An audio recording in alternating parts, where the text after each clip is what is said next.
J'ai découvert le ukulélé à 30 ans, et en saisissant cette petite guitare, j'ignorais l'univers réel et fantasmé qui allait m'envelopper. Le ukulélé m'accompagne partout, et j'ai hâte de peindre chaque recoin du pays où il est né, Hawaï.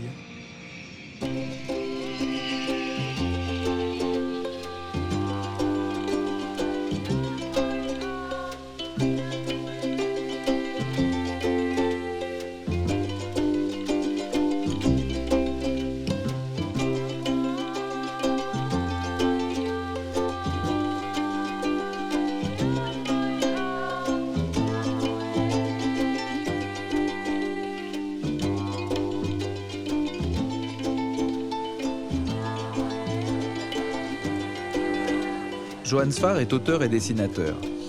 Si le dessin rythme sa vie, le son du ukulélé en est la bande originale. Une musique discrète et poétique, mais aussi une philosophie et un style de vie dont Johann était pris. Ce petit instrument hawaïen a fini par transformer sa vie. Alors, il a décidé d'aller fouler la terre natale de son instrument fétiche. Dans cet archipel lointain, aux antipodes de la France, à 12 000 km de Paris. C'est à Honolulu, la capitale, que Johann Sfar débarque. À travers la quête du ukulélé idéal, Johann part à la découverte de l'essence de l'âme hawaïenne, qu'on pourrait résumer en un mot, l'esprit de l'aloha. Quand on arrive à Hawaï, le premier gage de l'aloha, c'est un collier de fleurs, le lei. Un cadeau de bienvenue, dont le parfum vous accompagne tout au long de la journée. Merci beaucoup. Aloha.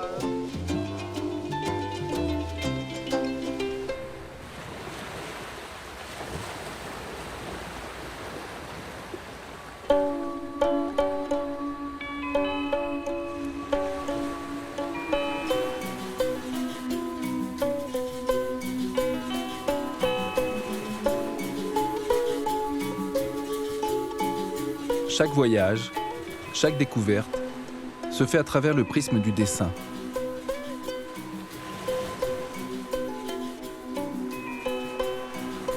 Au-delà des mots, c'est le regard de Johann puis son stylo qui lui permettent de capter le réel.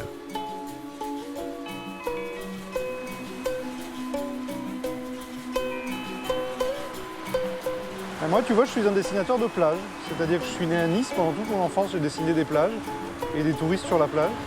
Et au bout d'un moment, d'une plage à l'autre, c'est jamais les mêmes. Alors que, on va se dire que l'horizon, finalement, c'est une ligne toute bête, que la mer, c'est toujours pareil, le sable, c'est toujours pareil. Et non, d'une plage à l'autre, c'est jamais pareil. Ces tourbillons, je ne les ferai pas normalement. Je les fais ici parce que je pense presque à des gravures sur bois, un peu comme Aimé Gauguin ou des choses comme ça. Finalement, c'est très bavard le dessin comme discipline. On a l'impression de regarder et de juste dessiner ce qu'on regarde, mais en réalité, on dessine ce qu'on pense.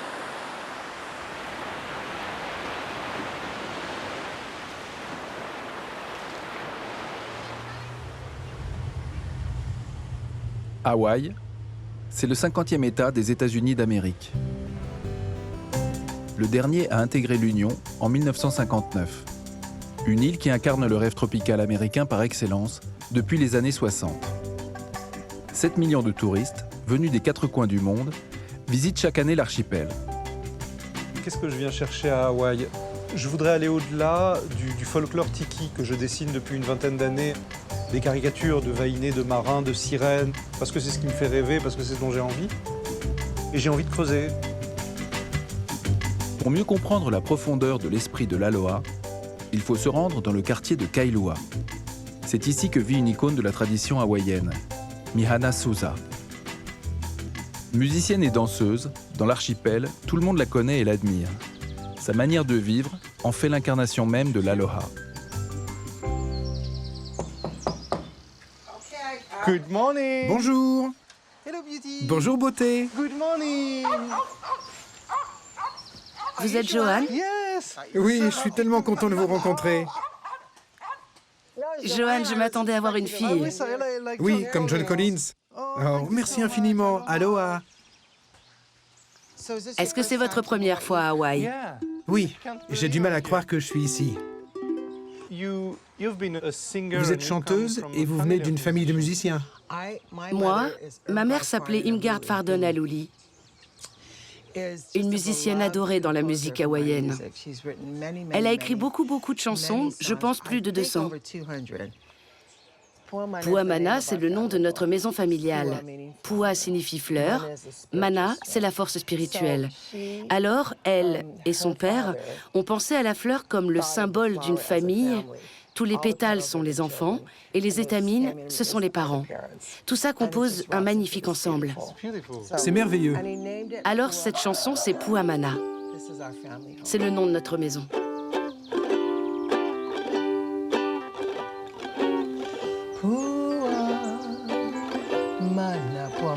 Pua Mana, c'est le nom de notre maison.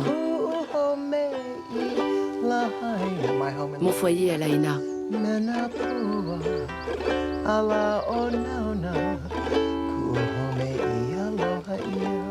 Ma maison est remplie de belles fleurs, remplie de fleurs si parfumées. C'est ce qu'on dit chez nous. On adore cette chanson.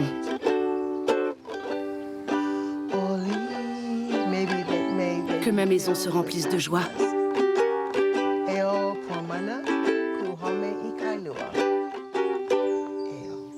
Merci beaucoup, c'est merveilleux. Merci. Que la paix soit avec toi. C'est vraiment très beau. J'ai une histoire douce mais triste avec la musique. Ma mère était chanteuse de pop en France et malheureusement, elle est morte quand j'avais 4 ans. C'est si triste. Et à ce moment-là, mon père a arrêté toute musique. Il est devenu religieux, bon, qu'il soit béni. Mais du coup, il n'y avait plus de musique à la maison. Et quand j'ai eu 30 ans, C'est parce qu'il adorait ta maman. c'était un homme merveilleux. Quand j'ai eu 30 ans, je lui ai dit « Papa, pourquoi ne m'as-tu jamais appris la musique ?» Et il m'a répondu « Je suis désolé. » C'est parce qu'il était musicien. Je pense qu'il avait le cœur brisé. Oui, c'est sûr. Alors j'ai acheté le plus petit instrument que j'ai pu trouver, et c'était un ukulélé. C'est pourquoi je pense que le ukulélé est une bénédiction qui me vient de ma mère. Et non, c'est une histoire joyeuse. Sinon, je n'aurais pas dessiné.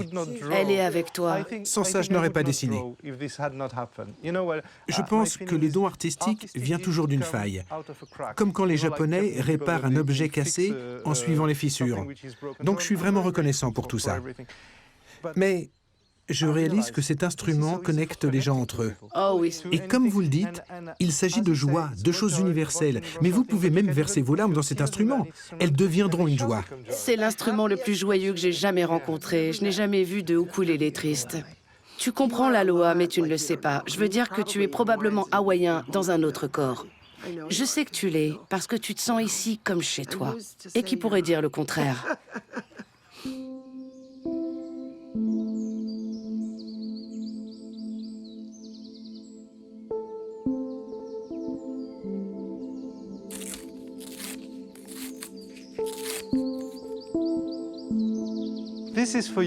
C'est pour toi, inspiré par ta chanson. Et avec le chien, il te regarde. Merci.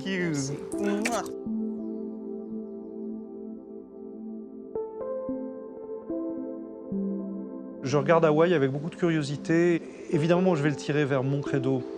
Mon credo, c'est l'envie de partager les cultures des uns et des autres, de défendre une culture justement parce qu'elle n'est pas la nôtre. Moi, je crois qu'on devrait toujours être protecteur de la tradition de son ami ou de la tradition de son voisin.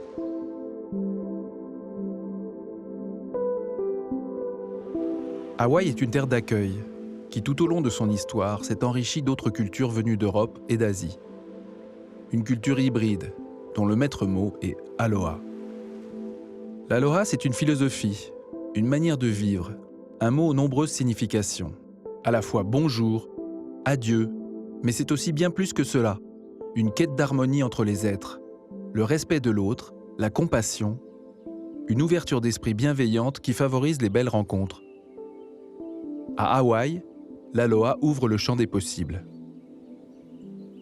Je m'appelle Herb Otta Jr. Je suis né et j'ai grandi ici à Hawaï. J'ai commencé à jouer du ukulélé à l'âge de 3 ans. Je suis musicien professionnel depuis près de 45 ans maintenant.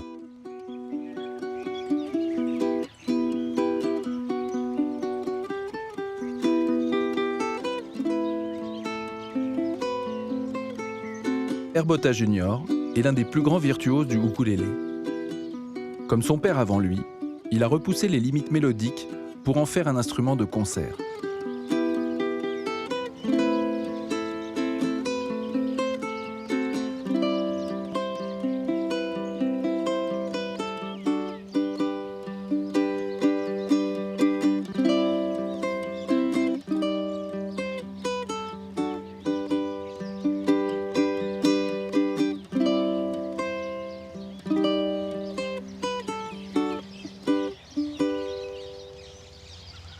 Bravo. Vous avez composé cette chanson? Oui. Ce que vous faites est très important car d'un côté, vous gardez la tradition hawaïenne et vous inventez de nouvelles choses. Est-ce que vous y pensez pendant que vous travaillez? J'aime la musique hawaïenne. J'aime Hawaï, bien sûr, c'est chez moi. Mais je pense que tous les musiciens avant moi ont prouvé qu'on pouvait jouer tous les styles de musique sur un ukulélé. Je pense juste que la musique apporte de la joie, en particulier la musique hawaïenne. Chez les gens qui jouent de la musique hawaïenne, il y a un certain calme qui se dégage quand vous les écoutez. Vous voyez? C'est du pur aloha, c'est de l'amour. Je ne sais pas comment l'expliquer autrement, c'est le pur aloha. L'esprit de l'aloha illumine les êtres. Il multiplie aussi les opportunités d'aller vers l'autre.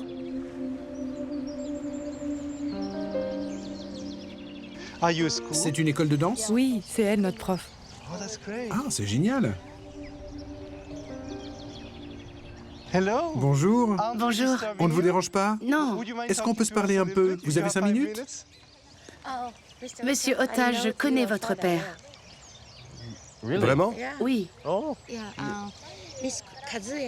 Katsuya Kobayashi a invité votre père au Japon. Au Japon. Oui, enchanté. Ravi de vous rencontrer. Vous vous appelez? Amy. Amy. Vous enseignez la danse avec votre ukulélé? Oui. Je leur enseigne le hula traditionnel, qui est très ancien. Alors, le hula raconte une histoire. Oui. C'est comme raconter une histoire avec les mouvements, avec la danse, et c'est le ukulélé qui marque le rythme. Oui. Merveilleux. Est-ce que vous pouvez jouer une chanson avec... Avec lui? La chanson que vous voulez, vous la chantez, je joue avec vous. Non, c'est vous le grand musicien, non? Si. Non. Je peux jouer, mais je ne peux pas chanter. Si vous chantez, elle pourrait danser un peu. S'il vous plaît, vous seul. Mais vous chantez. Il joue et vous chantez. 4 couplets, c'est ça? Oui. Prêt?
Waouh, incroyable.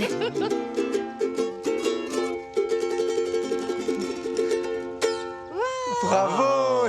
C'était magnifique. Merci beaucoup. Merci. Venez voir. Oh, sorry. Oh non, ce n'est rien. C'est quand vous dansiez. Je viens de dessiner ça. Merci beaucoup. C'était magnifique.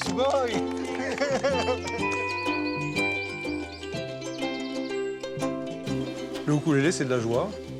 En tout cas, un soin contre le rigorisme religieux ou l'aridité politique ou toutes les choses qui nous assèchent en France. Ce qui m'est arrivé, c'est d'arriver au ukulélé et petit à petit creuser et découvrir que derrière, il y a un univers qui peut répondre à beaucoup de nos angoisses. J'avais besoin d'un mouvement musical qui me corresponde et c'est devenu ça, c'est devenu la tribu du ukulélé. Suivre le son du ukulélé, c'est laisser faire le hasard, celui qui crée les rencontres, celui qui, à chaque détour de la déambulation, met sur notre chemin une source d'inspiration. Ici, c'est Mbanyang. Mais c'est étonnant, c'est une ville. Donne complètement envie d'écrire des histoires surnaturelles.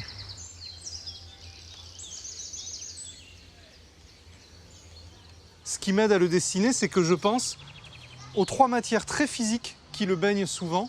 La première, c'est la lumière, on la voit maintenant et elle le sculpte d'une certaine façon. La deuxième, c'est la pluie, en cas d'averse. Je la vois pas, mais j'y pense. Je me demande quand je le dessine, comment fait l'eau quand elle traverse ce truc. Et ça m'aide à dessiner. Et la troisième matière, qui est encore plus abstraite, c'est le vent. C'est un arbre qui ne doit pas beaucoup bouger avec le vent, mais tout de même, je l'imagine caressé par le vent. Là, on est dans une architecture dépourvue d'angle, dépourvue de ligne droite. Ça a beaucoup à voir peut-être avec l'improvisation musicale, c'est-à-dire on a quelques lois mélodiques, quelques lois rythmiques, et on se promène dedans tout en s'y tenant. Si on avait une espèce de free jazz végétal, ce serait le Banyan.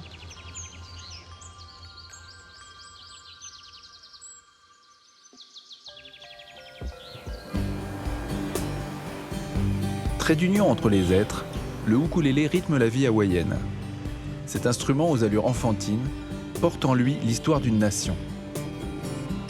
C'est en plein centre-ville, à 2 pas de l'Aloha Tower et du Palais Royal, que naissent les ukulélés les plus traditionnels, dans la fabrique de Kamaka.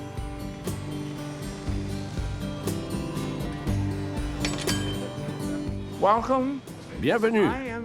Je suis Frank Kamaka, 2e fils de Sam Senior, dont la photo est accrochée à ce mur. Il a lancé l'entreprise il y a 103 ans. Tout d'abord, tout au long du 19e siècle, Hawaï était un royaume. À l'époque de la monarchie, la seule activité, c'était l'agriculture. Canne à sucre, ananas, et nous avions besoin de travailleurs. Nous n'avions pas assez de monde ici. Alors nous avons parcouru le monde et avons invité les gens à venir émigrer à Hawaï. Tout est arrivé en 1879, lorsque des Portugais sont venus d'Europe.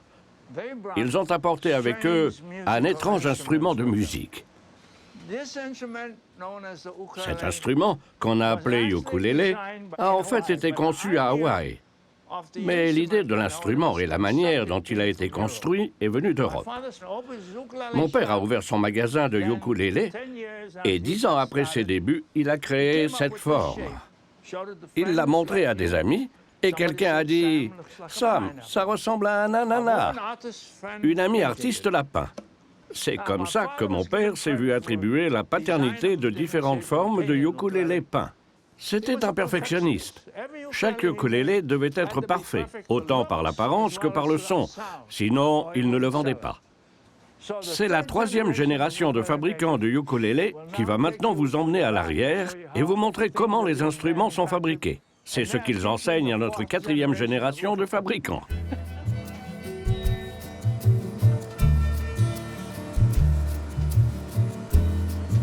Tous les ukulélés Kamaka sont fabriqués dans cet unique atelier familial d'Honolulu.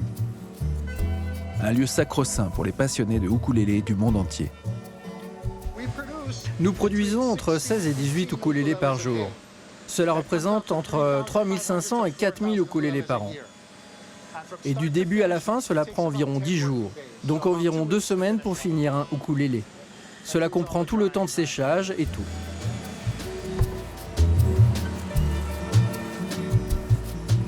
Dans cette petite manufacture, depuis plus d'1 siècle, sont confectionnées et ajustées toutes les pièces qui composent les différents instruments. Les finitions sont réalisées à la main, dans des matières nobles, comme le bois de koa, et font de chaque ukulélé une pièce unique. Une tradition artisanale qui fait des ukulélés Kamaka des objets de culte.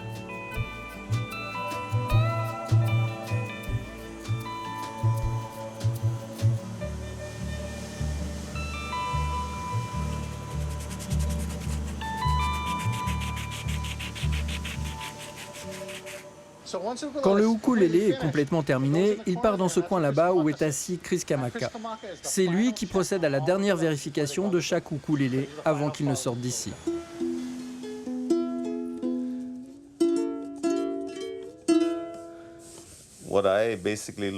Ce que je vérifie tout d'abord, c'est que la structure est bonne.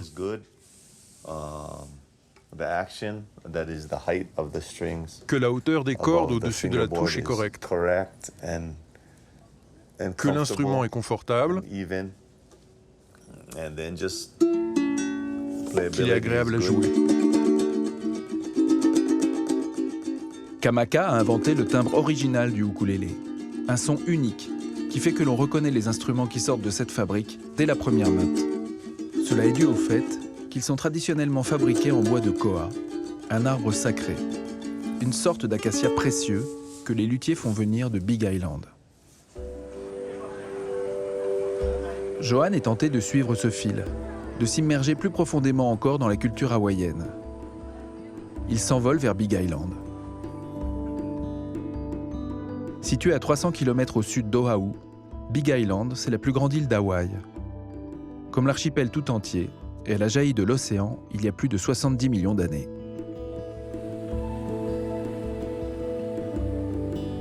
Une île encore très sauvage, une terre de légende, où les volcans ont façonné une nature exubérante. 3 des plus grands volcans du monde composent cette île envoûtante, comme le Mauna Loa et le Mauna Kea. C'est ici que les premiers hommes, venus des îles Marquises, ont posé les bases jadis de la civilisation hawaïenne, il y a plus de 1000 ans. Je vais même m'asseoir par terre. Je vais m'asseoir là.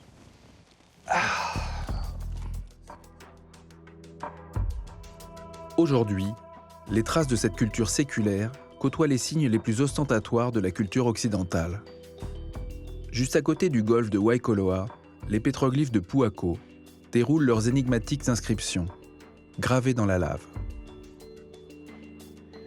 Ils sont les témoins d'une culture riche et complexe, vestige de l'ancien royaume d'Hawaï. Moi, ce qui me plaît, c'est que c'est un lieu de haute magie, de mana.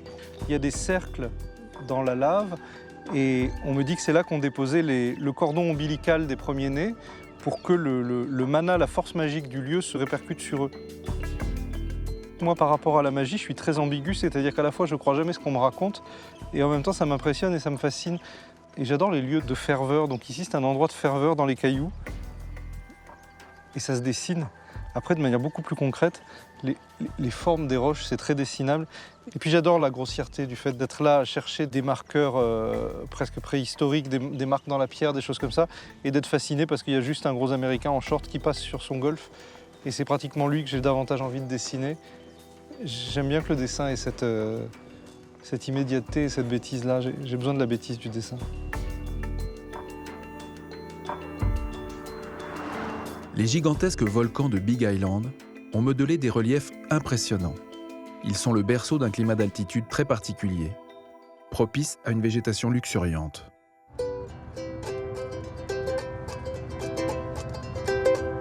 If you like ukulele lady, ukulele lady linger too. If you kiss ukulele lady, she probably ding ding ding ding ding. Je sais pas les paroles. If you like ukulele lady, ukulele. Des forêts se sont développées sur les hauts plateaux. C'est là que pousse le koa, cet arbre sacré dont le nom veut dire fort en hawaïen. C'est de ce bois rare que naît le ukulélé. J'ai travaillé le bois toute ma vie. J'aime le bois et j'aime le koa. C'est pour cette raison que je vis ici.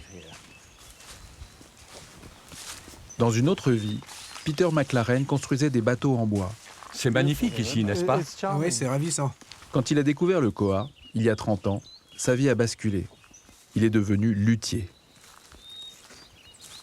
Que ce soit pour fabriquer un bateau ou un instrument de musique, la technique est la même ou c'est différent? C'est différent. C'est très différent parce que pour faire un bateau, vous ne voulez pas les nœuds du bois, vous voulez du bois rectiligne. D'accord. Parce que le bois rectiligne va se plier, le noueux va casser, vous voyez? Quelles seraient les qualités du koa? Est-ce qu'il est solide, plus dur? Oh, c'est un bois très dur. Pour en faire un instrument, c'est très beau. Mais c'est surtout la sonorité qui est incroyable. Ce sont des koas? Oui, c'est ça, oui. Tout cela? Oui, tous. Là, vous êtes dans une forêt de koa. Formidable. On voit les feuilles dessus. La meilleure façon de le reconnaître, c'est quand il est endommagé par une tempête et qu'il s'ouvre en deux. C'est époustouflant, c'est tellement beau. C'est aussi la forme de ses feuilles. Ça, c'est une feuille de koa. Comme vous pouvez le constater, elle est en forme de faucille. Et c'est vraiment la façon la plus simple de reconnaître ces arbres quand on en cherche un. Une feuille en forme de faucille, c'est tout.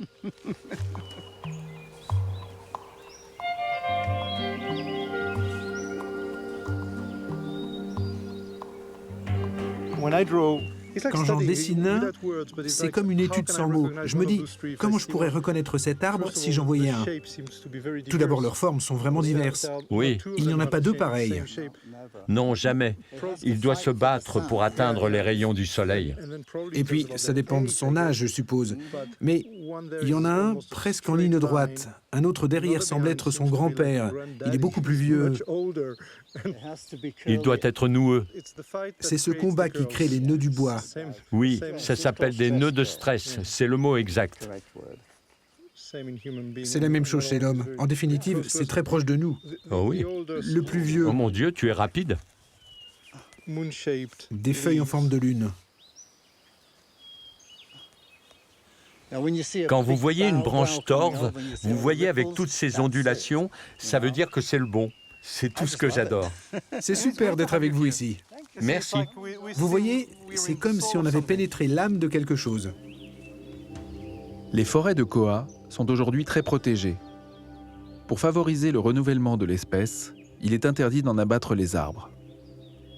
Jadis, un tabou protégeait ces forêts sous peine de mort. C'était un bois sacré, réservé à la noblesse. À Big Island, les paysages sont chargés de mana, un univers magique palpable partout. C'est sur cette île que se trouve le nombril du monde, le Mauna Kea, le plus grand volcan de la planète, culminant à 4550 mètres d'altitude, le point de rencontre du ciel et de la terre. Ici, on est chez Poliahu. C'est la déesse de la neige, c'est Madame Poliahu. Donc il y a des combats de montagne, il y a des combats d'armées de nuages. Je pense qu'ils se bagarrent. Je suis pas sûr qu'ils soient tous copains, tous les dieux d'ici. Je pense qu'il y a des dieux qui sont contents qu'on soit là, d'autres que ça fait chier. Ils discutent à notre sujet. Il doit y avoir un dieu du dessin quand même, il doit y en avoir à Hawaï. Allez, fais soleil un peu. Mauna Wakea est le lieu le plus sacré de toute la civilisation polynésienne. C'est sur cette montagne que Wakea, le père du ciel, s'est uni à Papa Anao, la terre-mère, pour donner naissance à tous les dieux de la cosmogonie hawaïenne. Malgré cela, les Américains ont autorisé la construction de 13 télescopes à son sommet. Un outrage pour les Hawaïens.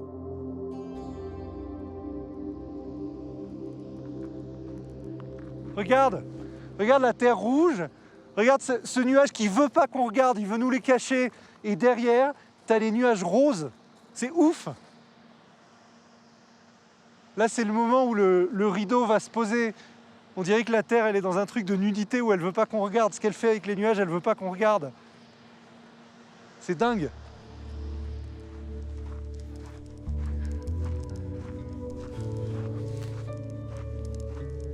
Donc ce qu'ils essayent de protéger, nos amis hawaïens, c'est ce monticule où se rejoignent toutes les forces selon eux. Et évidemment, l'université veut y rajouter un observatoire. Moi, je ne veux pas jouer dans leur dispute, mais je veux juste amener une offrande et chanter À mes yeux, la plus belle chanson du monde, c'est All of Me. Ça veut dire tu peux prendre tout de moi. Regarde ce qu'on découvre quand on arrive là. Tout de suite, il n'y a plus télescope, il n'y a plus modernité, il n'y a plus rien. Il y a cette feuille vierge avec des volcans, avec des couleurs qui sont sorties d'une boîte de crayons. C'est pas de la mystique imaginaire, c'est très concrètement, on avance et au détour du chemin, ça nous purifie. Et c'est dingo. On monte, on n'en peut plus, on n'a plus de poumons. 4500 mètres d'altitude, c'est chaud là.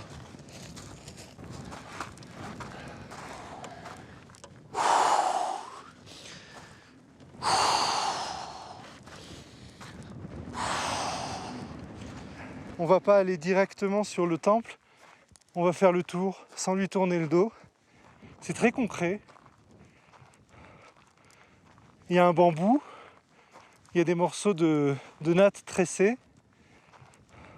J'ose pas tourner le dos, alors je vais me mettre.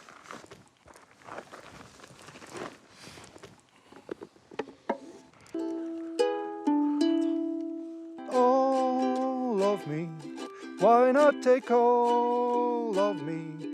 Can't you see I'm no good without you? Take my lips, I want to lose them. Take my arms, I never use them. À Hawaï, dans les temps anciens, le sacré gouvernait toute chose. Le tabou, kapu en hawaïen, avait force de loi. En 1893, le royaume est renversé par des riches colons américains. Hawaï est annexé. Les Hawaïens vivent depuis lors sous le joug américain.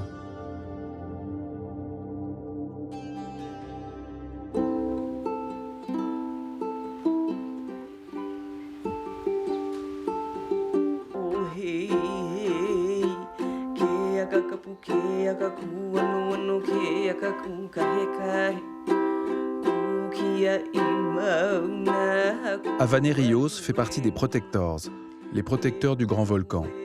Elle milite pour la sauvegarde et le renouveau de la culture hawaïenne. Musicienne engagée, elle est de tous les combats, avec pour arme son ukulélé.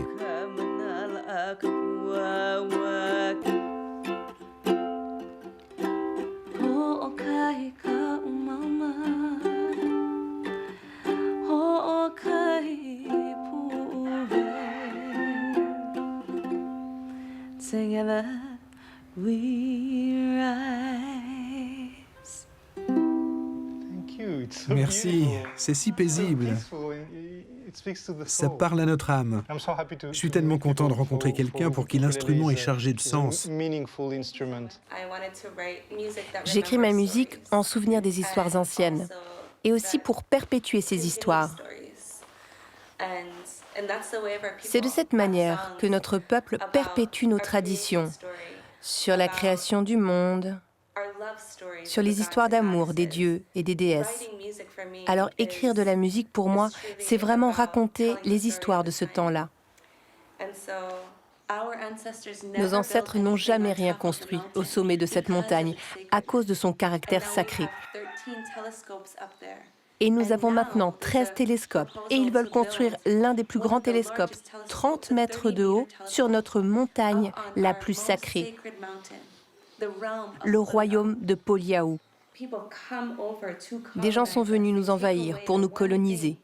Ils nous ont enlevé la première chose qui nous reliait les uns aux autres, notre langue, ce qui nous reliait à la terre, à nos danses, à nos chants. Ils nous ont tout pris. C'est ce qui nous est arrivé. Toutes ces choses nous sont arrivées. Notre langue, nos danses, nos chants ont été bannis, interdits. Et maintenant, nous revenons à ce lokai, cette unité harmonieuse grâce à la musique. À travers la musique, à travers le chant, nous défendons notre terre, notre Aïna. Pour moi, c'est beau de vivre ce moment et d'être fier de ce que l'on est. J'ai fait quelques petits dessins. Je mettrai les couleurs plus tard, en laissant plus ou moins libre cours à ma rêverie. C'est vraiment formidable. Non, vous êtes incroyable.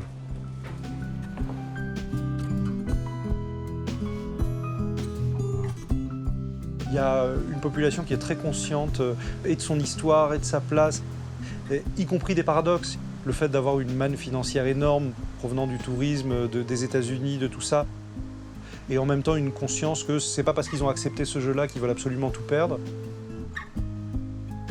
La phrase que je retiens, c'est il fallait pas nous prendre notre langue. Le temple de Pu'u Kohola est un lieu doublement sacré pour les Hawaïens. Au-delà de cette dimension mystique, c'est le symbole de l'unification de l'archipel en royaume. Il a été construit pierre par pierre en 1782.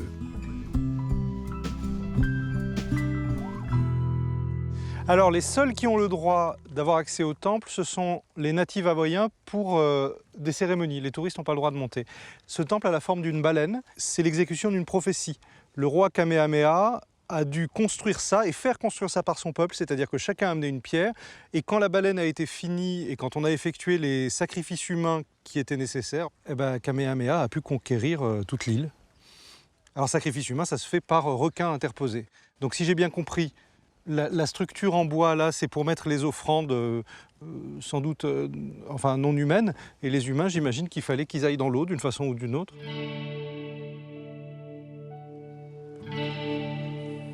Alors là, nous sommes à Pelekane, qui était à la fois le lieu de résidence des rois et également un lieu de mouillage de bateaux occidentaux. Là, c'est très mystérieux. Au large se trouve peut-être Kapuni Heiau. Kapuni Heiau, c'est le temple des requins, qui est un temple offshore, qui est un temple au large. On ne sait pas où il est, et on sait que les ancêtres de certains dieux ou de certaines personnalités sont vivantes parmi les requins. Et on dit aussi aux nageurs aujourd'hui de faire attention parce qu'il y a quand même beaucoup de requins pour de vrai. Mais c'est extraordinaire qu'ils s'imaginent que le temple est quelque part, qu'on ne sait pas où, mais on vient faire ses dévotions ici. Je trouve ça très beau comme idée.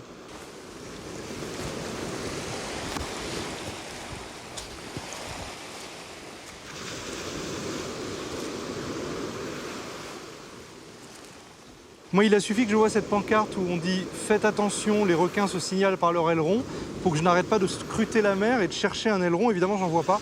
Je vois des bouts de bois qui sortent, mais déjà, pour moi, ça devient des personnages. Moi, j'ai toujours rêvé d'aller à Hawaï et parfois, c'est ça qui abîme les rêves. C'est dire « Tiens, j'ai tellement rêvé d'être ici que je vais arriver essoufflé ou que je vais boucher la rencontre avec tout ce que je me suis imaginé. » Alors, la réponse du dessin, c'est « Pose-toi, respire, fais ce que tu as sous les yeux. » Et j'ai toujours pas vu d'aileron de requin.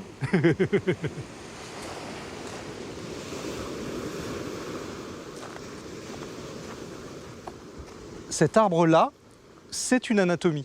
Et avec ma déformation morphologique, j'y vois les os, les bras, les tendons, et j'y vois une divinité dont je vois tout sauf la tête. Là, il y a l'os du coude. Ça part là avec des tendons, des muscles. Là, il y a l'embryon d'une main. Là, il y a la bosse du trochanter, c'est-à-dire le fémur va là et rentre là dans le bassin. Là, on a le genou qu'on s'abîme si facilement. Les pieds, ils sont sous la terre, avec des orteils qui doivent aller à des dizaines de mètres de là. La tête, elle a été coupée et une autre a repoussé. Le dessin, c'est ça.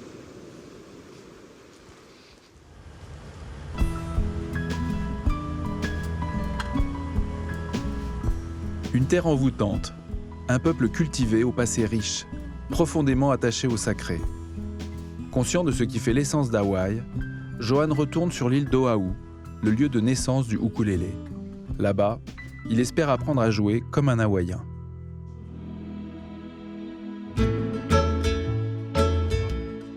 Retour à Honolulu, la capitale de l'archipel. C'est la vitrine d'Hawaï, la Mecque du surf, un melting pot sans précédent. Japonais, Chinois, Coréens, Philippins, Américains y cohabitent tout au long de l'année avec un flot continu de touristes venus du monde entier.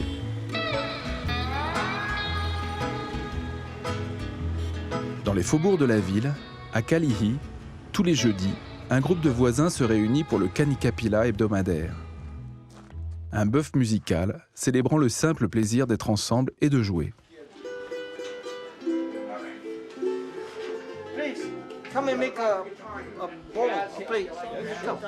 Je m'appelle Michael Chock. On est ici dans mon entrepôt. Je l'ai construit à la fin des années 70 et je l'utilise pour organiser les jeudis du Kanikapila.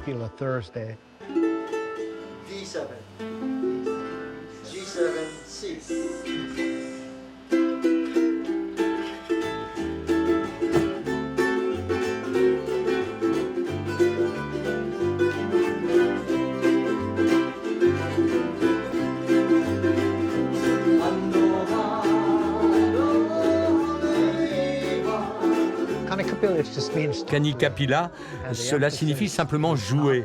L'accent n'est pas mis sur la virtuosité, mais sur l'amusement. L'idée est de se réunir et de jouer beaucoup de chansons hawaïennes. Simplement 3 ou 4 accords. Et une fois que vous avez appris le rythme et la structure, ce n'est pas toujours facile de jouer, mais ça devient amusant. Quand on joue tous ensemble, on peut se cacher derrière le groupe ou jouer en se mettant en décalé, ça n'a pas d'importance. Si vous faites une erreur, ça ne dérange personne, ça reste amusant. Le Kanikapila, c'est du pur plaisir. Vous n'êtes pas la star, mais vous faites partie d'un groupe et ça fait vraiment du bien.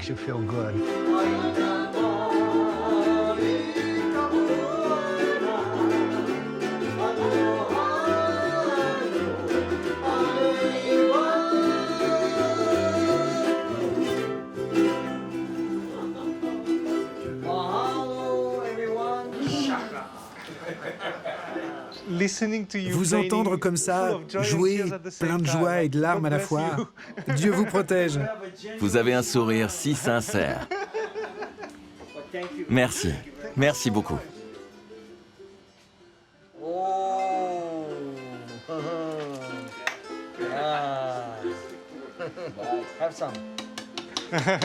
La soupe est pas prête, alors il faut une chanson de plus.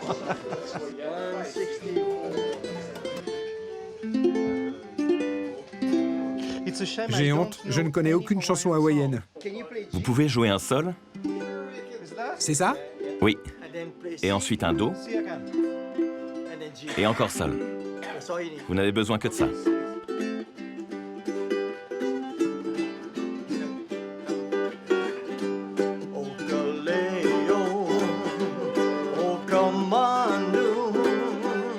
J'ai jamais vu une personne rester triste avec un ukulélé en main. D'abord, la personne va être surprise de s'apercevoir que la chanson vient très vite, que la musique vient très vite. Le ukulélé permet à chacun de chanter, de partager une chanson de la même manière qu'on partagerait un repas. Et je crois que c'est une réponse à beaucoup de choses qui nous gâchent la vie en ce moment.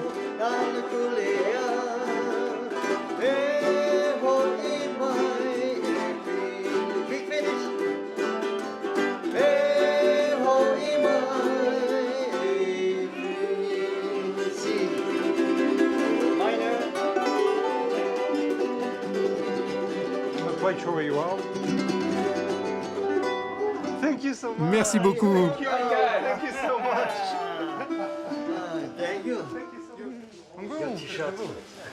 Ah oui, oui. Montre-lui. La joie ne s'achète pas, mais on peut acheter un ukulélé.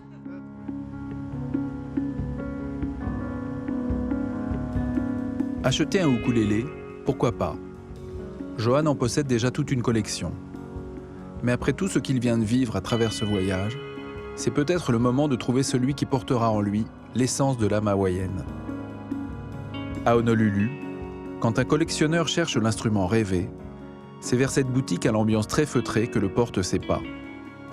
Ukulele Friend. Ici sont présentés les plus beaux ukulélés du monde. Bonjour. Aloha.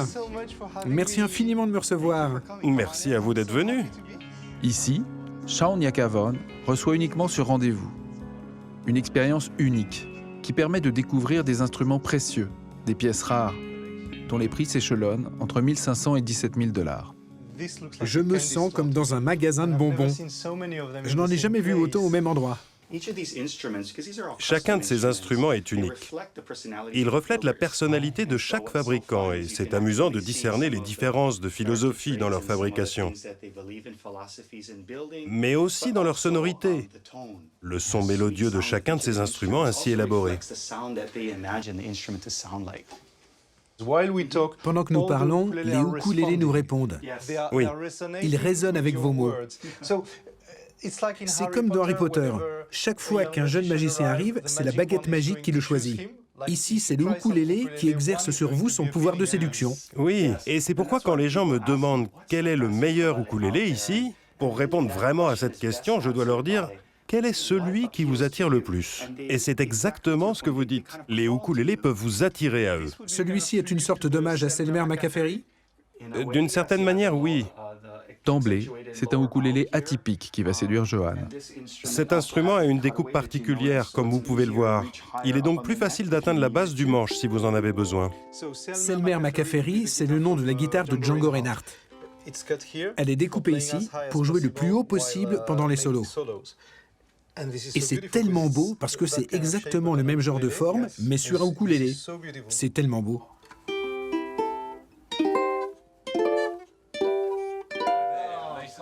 Pour faire le choix d'un ukulélé, il faut le faire sonner, lui donner vie. La boutique possède son propre musicien, Kimo Hesse.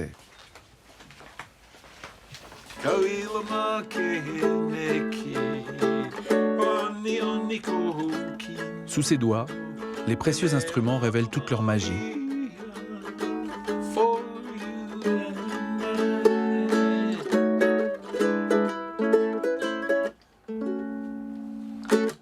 Je peux avoir un baryton?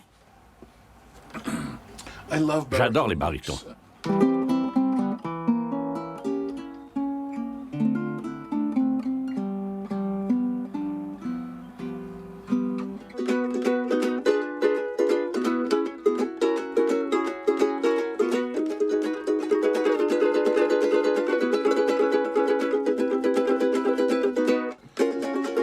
Ok, encore un autre.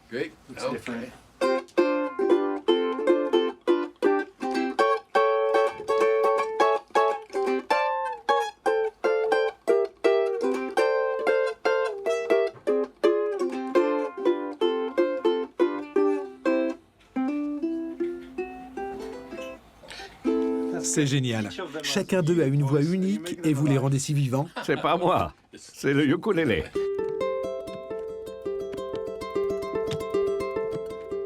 Face à tant de choix et de virtuosité, impossible de choisir. Comment résumer en un seul instrument l'âme de tous les enseignements recueillis lors de ce voyage?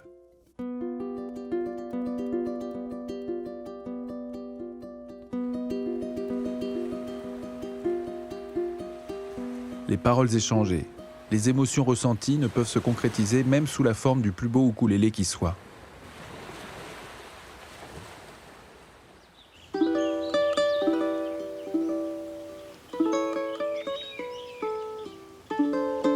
Jacques Shimabukuro est le prodige planétaire du ukulélé. C'est beau avec les oiseaux. Un virtuose, révélé il y a 10 ans par des millions de vues sur Internet. C'est aujourd'hui un sage qui a su saisir l'authentique philosophie du ukulélé.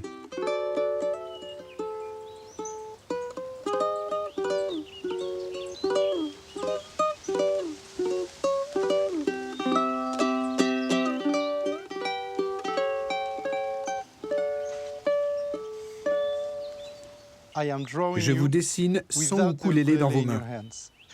Parce que j'ai l'impression que vos mains sont plus importantes que l'instrument. Quand je voulais acheter le ukulélé, j'ai posé plein de questions. Et on m'a répondu, vous savez, certaines mains font sonner n'importe quel ukulélé. Je ne sais pas si c'est vrai. Quel que soit votre instrument, que ce soit un stylo et du papier ou un morceau de bois avec des cordes dessus, le plus important, c'est de réaliser que peu importe l'instrument que vous utilisez, la création vient du cœur. C'est une des choses que je retiens de la philosophie de Bruce Lee. Il m'a fait comprendre que l'instrument n'est qu'une illusion. C'est génial. Ce n'est qu'une illusion. Si vous lui donnez trop d'importance, ou si vous devenez trop dépendant de lui, eh bien je pense que vous perdez une partie de votre créativité. Vous avez raison, vous avez tellement raison. C'est tellement poignant.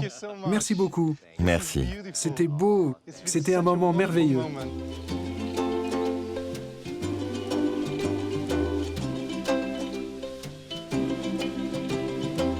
Hawaï, dont je ne connaissais rien du tout et dont je découvre l'appétit. Et je ne suis pas déçu parce que c'est exactement ce dont je rêvais.